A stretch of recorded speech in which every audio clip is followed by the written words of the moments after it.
శ్రీ విఘ్నేశాయ నమః, శ్రీరామాయ నమః, శ్రీ హనుమతే నమః. మాసమహాత్మ్యానికి స్వాగతం. భాద్రపద శుద్ధ సప్తమి. ఈ రోజున లోభాసుర జయం, గజాననుడు లోభాసుర జయం సాధించినటువంటి రోజు ఇది. కాబట్టి ఆ గజానుని పూజించేటటువంటి మనం కూడా లోభాన్ని జయించవలసినటువంటి అవసరం ఉన్నది. ఈ గణపతి నవరాత్రుల ద్వారా మనం కొన్ని సుగుణాలని సాధించాలి, కొన్ని సంస్కారాలని మనం పొందాలి.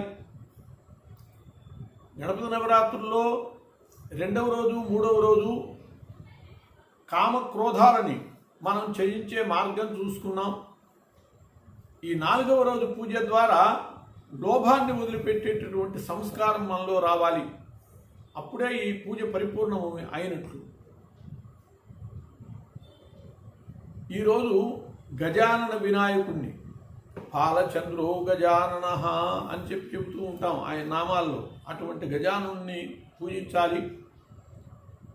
చెరకు గడలు నివేదన చేయాలి. గజానుడు ఏనుగుకు చెరకు గడలు ఇష్టము, అటువంటివి వినియోగం చేయాలి. బ్రహ్మదేవుని యొక్క మానసపుత్రుడు పులశ్చ బ్రహ్మ అయితే ఆ పులశ్చ బ్రహ్మ యొక్క కుమారుడు విశ్రవో బ్రహ్మ. ఈ విశ్రవో బ్రహ్మ ఇలబిల అనేటటువంటి ఒక ఆమెను కూడా వివాహం చేసుకున్నాడు. ఇంకా కొందరు ఉన్నారు. ఈ ఇలబిలకి విశ్రవో బ్రహ్మకి పుట్టినటువంటి వాడే ఐలబిలుడు అని చెప్పబడతాడు. అతడే కుబేరుడు. ఈ కుబేరుడు ముత్తాతగారైనటువంటి బ్రహ్మదేవుడిని ప్రార్థిస్తే బ్రహ్మదేవుడు ఈయన కోసం లంకని ఏర్పాటు చేయించాడు. ఆ లంకలో సుఖంగా ఉంటూ ఉండేవాడు. రావణాసురుడు కుబేరుణ్ణి అక్కడి నుంచి తరిమేసి ఆ లంకని పుష్పక విమానాన్ని వీటన్నిటిని కూడా ఆక్రమించాడు. అప్పుడు కుబేరుడు తండ్రిని చెప్పుకున్నాడు విశ్రవ బ్రహ్మకి. తండ్రి ఈ విధంగా జరిగిందని చెప్పి విశ్రవ బ్రహ్మ కూడా రావణుడు కుమారుడే. విశ్రవ బ్రహ్మ ఏమన్నాడు అంటే, నాయనా నువ్వు ఈశ్వరుని ఆశ్రయించవలసింది అని చెప్పాడు. వెంటనే కుబేరుడు కైలాసానికి వెళ్ళాడు. పరమశివుణ్ణి దర్శించుకుని నమస్కారం చేసుకుని అలా పార్వతిని చూసేటప్పటికల్లా అతని చూపులో ఒక విధమైనటువంటి చాపల్యం ఏర్పడ్డది. పార్వతీదేవి యొక్క అసాధారణమైనటువంటి సౌందర్యం చూసేటప్పటికి అతనిలో కూడా ఒక విధమైనటువంటి ఆ నేత్రాల్లో చాపల్యం ఏర్పడ్డది.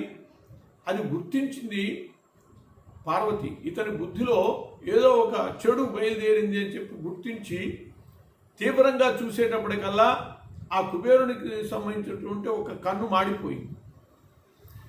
మరో కన్ను కూడా మాడిపోయేటటువంటి స్థితికి వచ్చింది, పింగళవర్ణమైంది. ఇంతలోకే పరమశివుడు చెప్పాడు, పార్వతి అతడు మనకి అనుంగు భక్తుడు, ఏదైనా అపరాధం జరిగినా కూడా మనం తల్లిదండ్రుల్లాగా అతన్ని క్షమించవలసిన అవసరం ఉన్నది అని అంటే అప్పుడు పార్వతి ఉపేక్షించింది. దానివల్ల ఆ రెండవ కన్ను మిగిలింది. అందువల్లనే ఆయన్ని ఏకాక్షుడని పింగాక్షుడని అంటూ ఉంటారు. కుబేరుని యొక్క ఆ మాడిన కంటి బూడిద నుంచే లోభాసురుడు పుట్టాడు. ఈ లోభాసురుడు గురువైనటువంటి శుక్రాచార్యుడిని ఆశ్రయించాడు. శుక్రాచార్యుల వారు శివ పంచాక్షరి మంత్రాన్ని ఉపదేశిస్తే చాలా నిష్ఠగా దాన్ని జపించాడు. దానివల్ల శక్తిపూర్ణుడయ్యాడు. అనేక రకాల వరాలు పొందాడు. లాలస అనేటటువంటి ఆమెని పెళ్లి చేసుకుని ముల్లోకాలని జయించి ధర్మాన్ని నాశనం చేస్తూ ఉన్నాడు. మునుల్ని బాధిస్తూ ఉన్నాడు.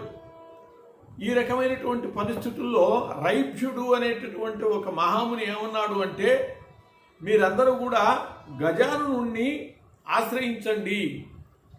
ఆ గజానుని ఆశ్రయించేటట్లయితే మీకు ఈ బాధ తొలగిపోతుంది అని చెప్పాడు. అలాగే వీళ్ళందరూ కూడా గజానుని ఆశ్రయించారు. గజాననుడు తప్పకుండా ఈ లోభాసురుణ్ణి సంహరించడానికి సిద్ధమయ్యాడు. అతన్ని సంహరించి తీరుతాను అని అన్నాడు. ఆ లోభాసురుణ్ణి అంతం చేస్తాను అన్నటువంటి దశలో గురువైనటువంటి శుక్రాచార్యుడు, ఆయనకి వరాలు ఇచ్చినటువంటి శివుడు కూడా లోభాసురుడికి చెప్పారు, నాయనా గజాసురుని నువ్వు ఆశ్రయించు,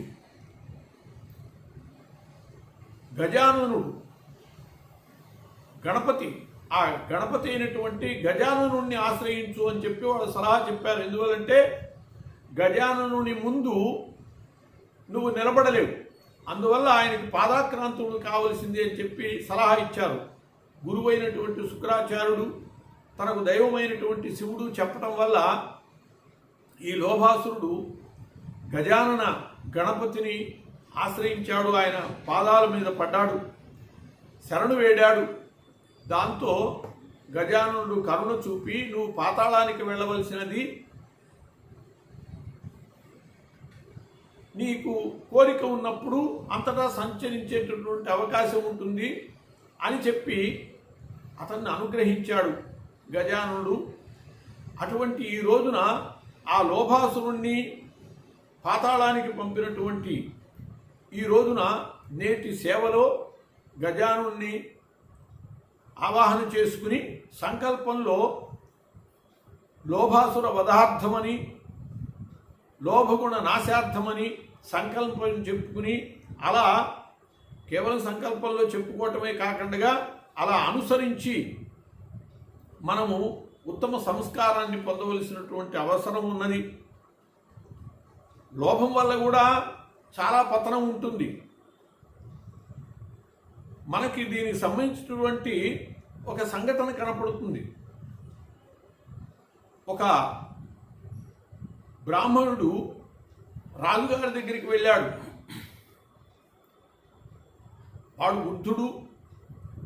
వెళ్ళి రాజుగారిని భూదానం అడిగాడు. ఎంత కావాలయా నీకు భూమి, ఇంత వృద్ధుడివి అని అంటే, మీరు ఎంత ఇస్తే అంత తీసుకుంటా అన్నాడు. అనేటప్పటికీ ఆ రాజుకి ఒకంత కోపం వచ్చింది ఇతని యొక్క లోభగుణాన్ని చూసి. కోపం వచ్చి ఏమన్నాడంటే, నిజంగానే ప్రతిజ్ఞాపూర్వకంగా చెప్పాడు, పోయి నువ్వు ఇప్పుడు బయలుదేరి వెళ్ళి సంధ్యా సమయం లోపల, సూర్యుడు అస్తమించే లోపల మళ్ళీ నా దగ్గరికి తిరిగి రావాలి. ఈ లోపల ఎంత భూమిని నువ్వు తిరిగితే అంత భూమిని నీకు ఇచ్చేస్తా అన్నాడు రాజుగారు. దాంతో అక్కడి నుంచి బయలుదేరాడు, పరుగులెత్తడం మొదలుపెట్టాడు. చాలా భూమిని ఆక్రమించుకోవాలి అని చెప్పి అలా పరిగెత్తాడు. చాలా దూరం పరిగెత్తేటప్పటికి సూర్యుడు అస్తమించే సమయం అవుతోంది అని చెప్పి అర్థమైంది. అక్కడి నుంచి వెనక్కి పరుగు తీశాడు. మళ్ళీ రాజుగారి దగ్గరికి రావాలి, ఆ భూదానం పొందాలి అంటే. అలా పరిగెత్తుకు వస్తుంటే అతనికి కాళ్ళు సత్తువ తప్పాయి, పడిపోయాడు. పడిపోతే అక్కడి నుంచి దొరలటం మొదలుపెట్టాడు. సూర్యాస్తమయం అయిపోతుంది అనేటటువంటి భయం ఉంటుండగా దేక్కుంటూ, దొర్లుకుంటూ, పాక్కుంటూ అనేక రకాల యాతనలు పడుతూ చివరికి ఎలాగైనా సరే వచ్చి సంధ్యా సమయానికి రాజుగారి పాదాల మీద పడి ప్రాణాలు వదిలాడు. అంటే ఈ అలసట వల్ల ప్రాణాలు పోయాయి. వెంటనే రాజుగారు చెప్పారు, వీడికి 6 అడుగుల భూమిని ప్రదానం చేయండి దానిలో పూడ్చిపెట్టడానికి అని. మనిషికి కావాల్సింది అంతకంటే లేదు, కానీ లోభం కారణంగా జీవితాన్ని నాశనం చేసుకున్నాడు. ఇట్లాంటివి మనకి చరిత్రలో కనపడుతూ ఉంటాయి. యక్ష ప్రశ్నలలో యక్షుడు ధర్మరాజును అడిగాడు, ప్రపంచంలోకి ఆశ్చర్యకరమైన విషయం ఏమిటి అని అంటే, మరుక్షణంలో జీవిస్తామో లేదో అనేటటువంటి క్షణభంగురమైన శరీరాన్ని పెట్టుకుని కూడా కొన్ని వేల సంవత్సరాలు బ్రతికేవాడిలాగా ఆశతో జీవిస్తూ ఉంటాడు అని చెప్పి అంటాడు. ఆ విధంగానే ఇవాళ మనం ఈ కాలంలో కూడా చూస్తున్నాం. ఒక్కొక్కడు అనేక రకాల లంచాలు స్వీకరిస్తూ ఎన్ని రకాల మూటలో పట్టుబడి ఎంత తింటాడు. జీవితంలో 10 జీవితాలకి సరిపడ ఊరికనే కూడబెట్టుకుంటూ ప్రపంచంలో ఎన్ని బ్యాంకులు ఉంటే అన్ని బ్యాంకుల్లో కూడా పెట్టడానికి సిద్ధమవుతున్నాడు అంటే మానవుడు ఆ లోభగుణం యొక్క లక్షణం అది. అటువంటి లోభాన్ని నుంచి సమాజం బయటపడాలి అంటే ఈనాటి గజానన గణపతిని సేవించాలి. ఆయన పూజ ద్వారా అట్లా లోభగుణాన్ని వదులుకుని యోగ్యమైనటువంటి జీవితాన్ని గడపాలి అని చెప్పి పెద్దలు చెబుతారు. స్వస్తి.